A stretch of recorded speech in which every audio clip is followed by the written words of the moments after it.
Hello po sa inyong lahat. Ang lakas po ng ulan. Simula pa kagabi, ngayon lamang tumigil. Ngayon po ay papunta tayo sa ospital at tayo po ay magdadaan sa ultrasound at sa ilan pang mga test dahil po sa ating nararamdaman dito sa right upper portion ng ating abdomen. Yun, na siguro pa 5 araw na ngayon.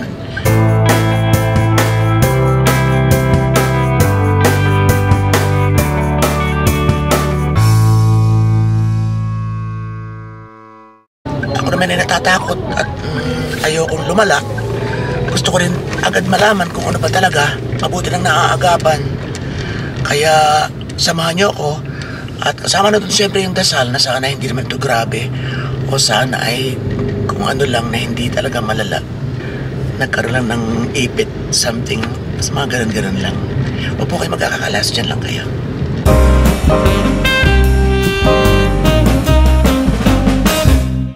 Yung po sa mukha natin hindi na masyadong kita.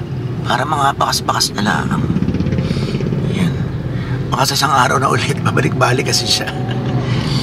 Ito yung isa ng patitingnan ng pagkatapos. Inuna ko lang muna ito. Dapat mauna itong sa skin, pero sabi ko mas importante ito, dapat mauna ito. So sa isang araw na natin malalaman ko ito baga talagang mga skin rashes ko ay dala ng ating pagkaka-undergo ng pagkakadaan sa laparoscopy, yung ako tayo inoperahan or dumaan sa proseso ng laparoscopy para matanggal yung ating gallstones at kasama na yung ating gallbladder last year, eksaktong last year.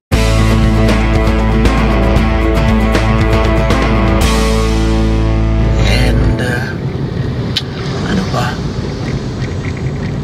kahapon napunta na kami ng ospital, napaschedule na kami sa ultrasound. Yan, ito yung mga ilang eksena. Okay, so kailangan namin SGPT and whole abdomen. Ano rin inilibre na rin? Hindi ho, ano meron? pa doon?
Kasama ko namin si Madi at si Aira.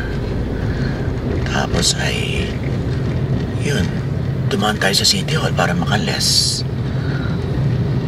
Parang may libre, nakalimutan ko na. So mabuti nakakahingi dito sa Pilipinas pa sa mga OFW.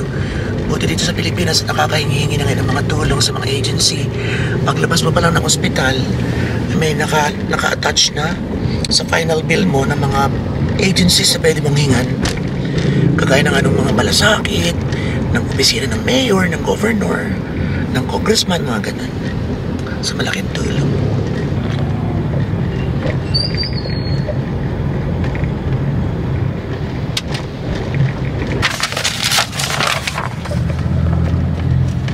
Ayan, so meron tayong para sa ultrasound natin, meron tayong 1-2 na pambayad galing sa galing sa city.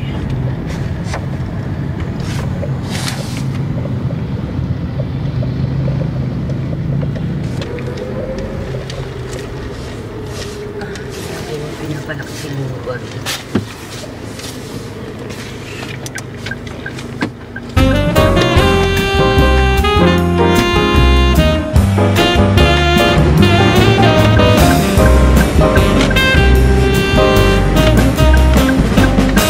nag-message po sila sa akin na pwede na raw kunin yung resulta. So sana naman ayos.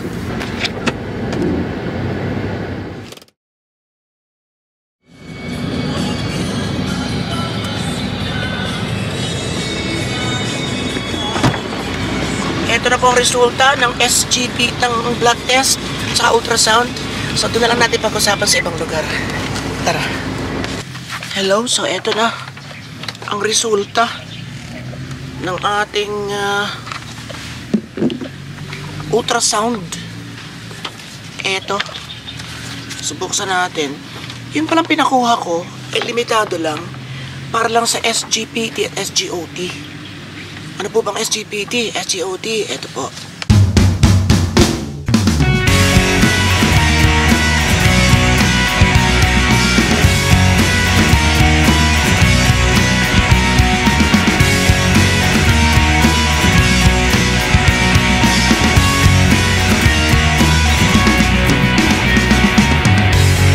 So kailangan natin lagi malaman ang ating ang ating statistics sa bahaging yan. So dito sa ating SGPT meron tayong pasok tayo sa range. Bakit ref range? Ref range. Siguro yun yung normal na doon sa loob ng range na to. Like ang sa ating SGPT, ang SGPT natin ay yan 20.5. Ang range ay 12 to 40. Dito naman sa ating SGOT 18.3. So pasok pa rin tayo sa 15 to 37. So I think okay lang. Walang remarks. Sa susunod naman, isasaman ulit natin mga cholesterol at mga uric acid na yan. Inuna ko lang muna ito sa atay, na basically ay nagwo-worry ulit ako kasi meron nga tayong nararamdaman dito. So, dati dito.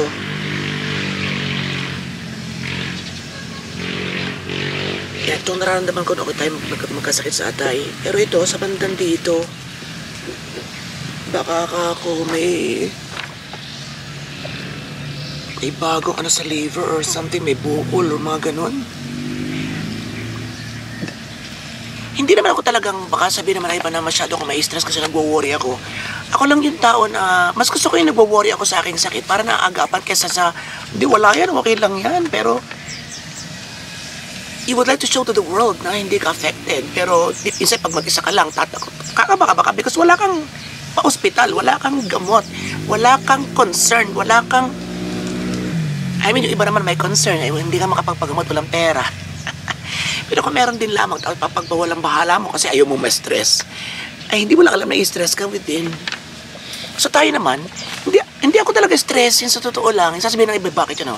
Kung ano naman sinasabi mo, yan, nag-aalala ka naman ganyan. Hindi. I mean, normal lang naman yung isa nag-aalala ka. Ganun ba? Ako lang ba yung naiiba? Marami ako nababasa noon. Nung sabi ko tungkol sa sakit ko, ako baka may stress o sobrang nag-worry, baka ako'y magkasakit na gano'n. Ganun lang talaga ako. I am very open. Oo. Kung hindi ko man kayo kausap at walang rheumatology followers, siguro ganun pa rin akong ka-open sa sarili ko.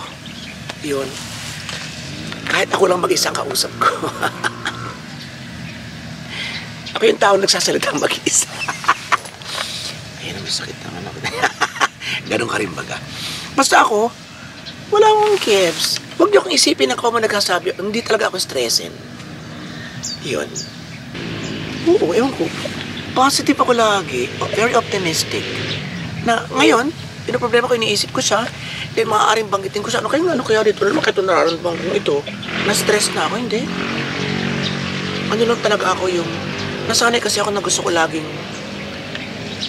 magpa-doktor, magpa-hospital. Every 3 months kasi nasanay ko sa napakahabang panahon. Tagal ko na nagagamot. So yun. Nag-research ako, nag-google. So, pag may daramdaman ako konti, ano naman kaya to? Teka, i-search ko ganyan. Parang yung ihi ko, may konting residue ba yun? Or ano? Latak, teka, tingnan ko ano to. Teka, yung ano ko, yung ulo ko, sumakit. Tapos yung shoulder ko dito sa kanan, teka. Ganun agad ako. Kung stress yun sa inyo, edi bahala kayo. Mas ako bilang ako ang nakakaalam sa sarili ko, hindi ako na-stress, hindi ako nadidepress, hindi ako na nalulungkot. Ang tingin ko sa kuwan ay madilim. Ganun, hindi.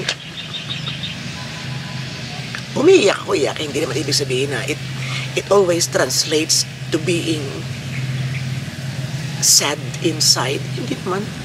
Minsan umiiyak ka, naalala ko ang inay ko, mga ganun lang. Hindi ako sobrang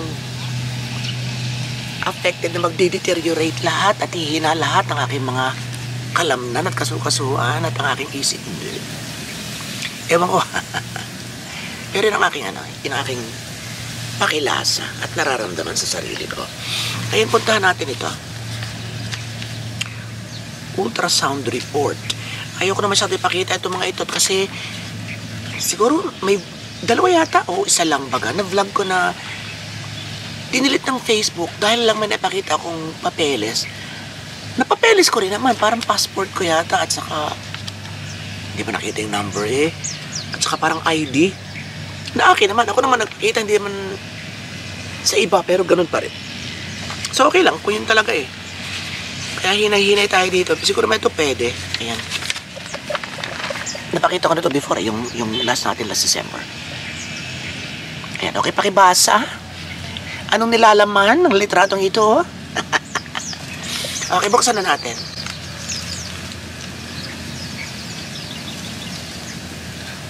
Siyempre nag-aalala ako.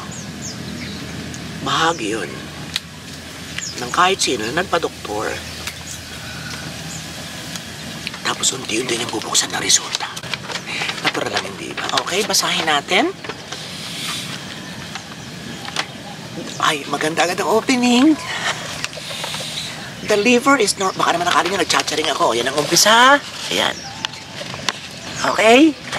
Basahin natin. The liver is normal in size and configuration. It again exhibits increased parenchymal echogenicity with posterior sonic attenuation. Wala ko naiintindihan dito. No focal lesions are seen. The hepatobiliary ducts are not dilated. The common bile duct measures 0.3 centimeters. The gallbladder is surgically absent. Kasi tinanggal nga siya Mas matatakot ay ba? Nandun pa. The spleen and pancreas are normal in size. Contour and echo pattern with no focal mass lesion seen. Both kidneys are normal in size and configuration. Both kidneys, asan yan? Eto. Are normal in size and configuration. The right kidney measures 4.5 centimeters by 4.5 centimeters, while the left kidney measures 9.4 by 5.4 centimeters. The renal parenchyma demonstrates homogeneous echo pattern with no focal lesions noted. The central echo complexes are dense and compact with no ectasia or lithiasis. Alright? So, ako na lang muna ulit. At least alam niyo naman talaga na hindi ako pachik. Alam niyo lang kalimitan ng mga Pinoy. So, hindi ko. Machuga. Okay. The urinary bladder is normal in configuration with no intraluminal echoes. Its wall is unthickened. The pre and post voiding volumes are 226 and 18 cc respectively. The prostate gland measures 3.9 by 3.6 by 4.1 centimeters LWH with an estimated weight of 30 grams, previously 29 grams. Lumaki ng 1 gram. It exhibits normal configuration, no focal lesions are seen. Impression, unchanged findings of fatty infiltration of the liver, post-cholecystectomy changes, and prostatomegaly. Unchanged findings of fatty.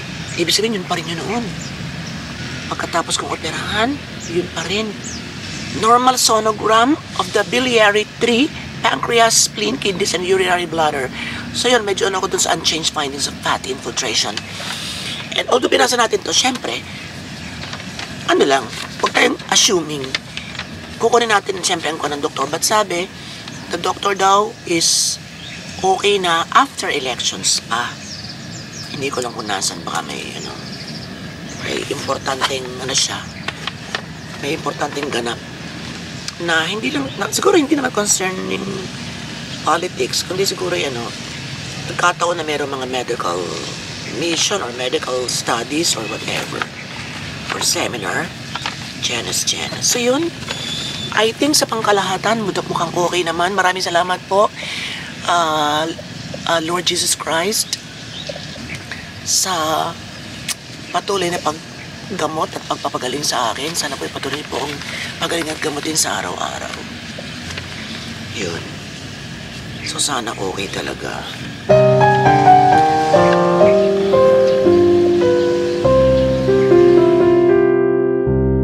Meron tayong hinihintay, meron tayong appointment sa dalawang kandidato na gusto nating tulungan. At the same time,